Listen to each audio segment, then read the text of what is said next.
reforma laboral, ¿dónde fue dada?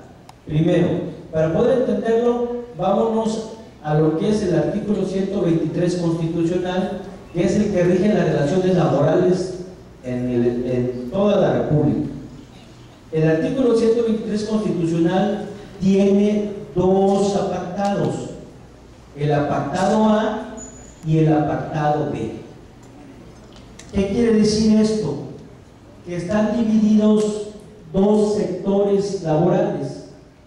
El A, que regula las relaciones laborales entre el sector privado y sus trabajadores, de tal manera que este sector es lo que nosotros conocemos como la iniciativa privada, donde los trabajadores, de aquí en el caso concreto de Acapulco, trabajan en hotelería, trabajan en empresas, en industrias, en tiendas comerciales, X, ¿no? Cualquier patrón particular rige esas relaciones laborales del apartado A.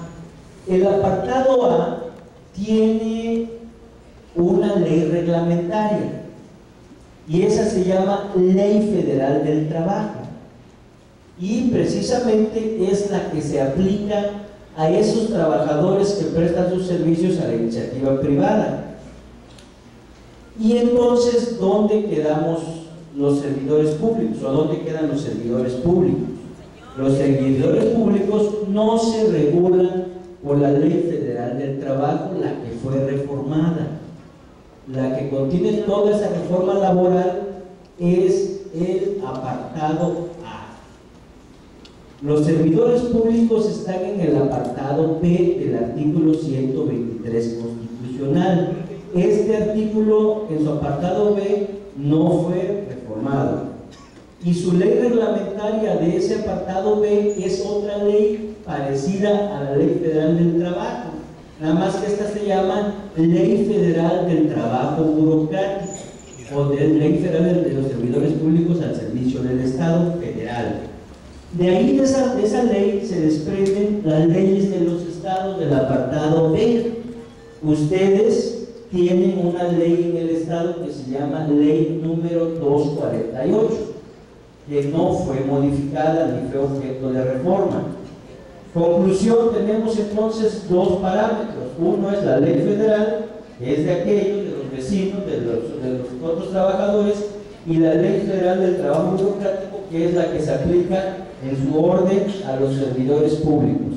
Entonces, ya si conocemos nosotros estas dos competencias, ya podemos decir, bueno, si no se reformó nuestra Ley Federal de los Servidores Públicos, ¿cómo es que la Ley Federal del Trabajo dicen ahora que esta reforma nos va a afectar? ¿Cómo nos va a afectar una ley que no es aplicable a nosotros? Ahorita lo vemos. Dicen el siguiente mito es: pero nos puede afectar porque se puede aplicar de manera supletoria o colateral, ¿no? Es lo que se dice, el otro mito, de manera supletoria o colateral. La Corte ha establecido criterios en materia de supletoriedad de leyes, y el primer criterio para poder suplir una ley es que la ley que se te aplica no se regule alguna situación que te favorezca, y es para aspectos netamente procesales, no para traer instituciones de otra ley a tu ley especial. Entonces, el llamado efecto colateral no se puede dar para que te apliquen disposiciones de una ley que tu ley regula. Entonces, no existe una aplicación colateral si quieres abarcar el principio de supletoriedad. ¿Por qué? Porque la Ley 248 regula los aspectos que fueron modificados en la Ley Federal del Trabajo, como lo es jornada, como lo es contratación, y todas las figuras jurídicas que fueron reformadas en la Ley Federal del Trabajo, en la Ley 248 existen, de tal manera que no hay supletoriedad de leyes. Y además hay otro principio, de que la supletoriedad de leyes se da en sentido ascendente, es decir, si la 248 no contiene disposiciones que puedan ser objeto de regulación o están mal reguladas, inmediatamente la misma ley 248 te dice que deberá acudir en su orden a la Ley Federal del Trabajo de los Servidores Públicos Federales. Y lo que no encuentres ahí, entonces te vas a ir a lo que dispone la Ley Federal del Trabajo, pero cuando es supletorio de disposiciones que no se encuentran reguladas, y por lo general son para aspectos de carácter procesal, no de carácter sustantivo. Y existe jurisprudencia en ese sentido, de que no puedes traer instituciones de otra ley a la ley que pretende suplir, ¿no? Finalmente, eso es lo que establece la ley. De tal manera que la Ley Federal del Trabajo al servicio del Estado no fue reformada, no fue modificada la Ley 248, entonces no existe ningún grado de afectación a los trabajadores al servicio del Estado la aplicación de la Ley Federal del Trabajo, porque no regula este tipo de relaciones. Entonces no existe ningún elemento que suplir y ningún elemento que pueda venir a generarle un riesgo a los trabajadores. Finalmente es una ley que ya está aprobada y que el único recurso que se existe para poder combatirla era el juicio de amparo, que ya se venció el término para interponerlo, y el otro es el otro momento que puede ser el amparo autoaplicativo, cuando esta reforma se viene a aplicar a los trabajadores, pero vuelvo a insistir, serían trabajadores del apartado A, no trabajadores del apartado B, porque cuando se dé una situación de aplicación de la Ley Federal del Trabajo, pues el trabajador que se le pretende aplicar, pues tiene que acudir al juicio de amparo para argumentar precisamente que esa ley no puede ser aplicada ni siquiera de manera supletoria, porque no tiene instituciones que tengan que suplirse, toda vez que la ley 248 regula este tipo de relaciones. Entonces, no les afecta en el estado de Guerrero. Dicen, ¿por qué se están amparando los del CENTE? Precisamente vamos a hacer esa distinción. El CENTE a nivel nacional, con la descentralización educativa, se crearon para efectos de llevar las relaciones laborales entre los trabajadores al servicio del Estado en materia educativa y el Estado. Se crearon organismos públicos descentralizados que tienen precisamente la tarea de llevar las relaciones laborales de los maestros precisamente con el Estado como patrón.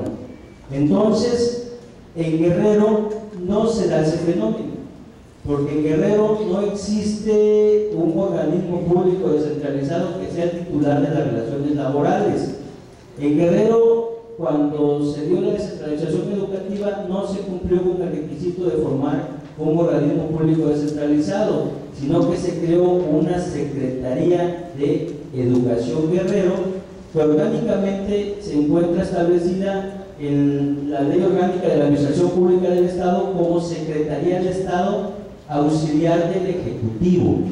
O sea, al ser auxiliar del Ejecutivo, efectivamente en Guerrero, pues no se aplica la disposición de la Corte de que los organismos públicos descentralizados se rigen por el apartado A, caso que no sucedió en otros estados, porque en otros estados sí existe el organismo público descentralizado, lo que era INEVAM antes aquí, pues lo que era INEVAM, en Guerrero no existe, pero en otros estados sí existe. Por eso se justifica el amparo que están promoviendo los sindicatos a nivel nacional, donde están efectivamente regidos por un OPD, porque la Corte ha establecido que los OPD sí les es aplicado el apartado A del artículo 123 constitucional. Entonces la reforma que se dio, como es una ley que se va a aplicar a los OPDs, sí les afecta, y por eso se justificaron los amparos que metieron los trabajadores al servicio de la educación, que su relación laboral se rige por un OPD, lo que no pasó en Guerrero. Finalmente también en Guerrero se ampararon. Vamos a ver los resultados de ese amparo. Si se comparece por parte de la autoridad responsable y dice que en Guerrero no existe un OPD, lo más seguro es que esos amparos se van a sobreseer. Vamos a esperar los resultados de esos amparos. Pero finalmente esta es la esencia de lo que es la reforma laboral. Ahora bien, ¿cómo vinculamos la reforma laboral con la reforma educativa? Dice la reforma educativa una palabra clave que es la que les inquieta a muchos. Dice la permanencia está sujeto a un requisito de evaluación, pero eso lo dice precisamente el artículo 3º constitucional. Pero también existe en esa reforma del artículo 3º constitucional un apartado que dice respetando los derechos constitucionales de los trabajadores. De tal manera que si ya se dio la reforma al artículo 3º constitucional, todavía viene lo que sigue es las reformas a las leyes reglamentarias, que es donde ustedes deben de estar atentos y es para los motivos, parece, de estas informaciones. ¿Para qué? Para que todavía están en tiempo de proponer y de establecer sus mecanismos de lucha en cuestión de las leyes que van a reglamentarse de la reforma educativa. Es decir, se reformó la Constitución, pero todavía falta que las disposiciones de la Constitución, que son genéricas, tengan que bajarse a las leyes reglamentarias, y es donde ustedes deben estar atentos de cómo se van a dar esas leyes reglamentarias a través de conocer los proyectos de ley, de ver a los diputados, de cabildear con los diputados, para efecto de que se concreticen las reformas genéricas de la Constitución de manera particular, sin afectar precisamente los derechos ya establecidos de los trabajadores. ¿Por qué? Porque puede darse caso aquí de un conflicto de leyes. En materia, nada más estoy abordando en materia de lo que inquieta mucho, la cuestión de la estabilidad en el empleo sujeto a una evaluación. ¿Por qué puede darse un conflicto de leyes? La Ley Federal del Trabajo es muy clara en el apartado de escalafón, de derechos de preferencia y antigüedad, que dice que el hecho de que se te imparta capacitación obviamente te da derecho a promocionarte.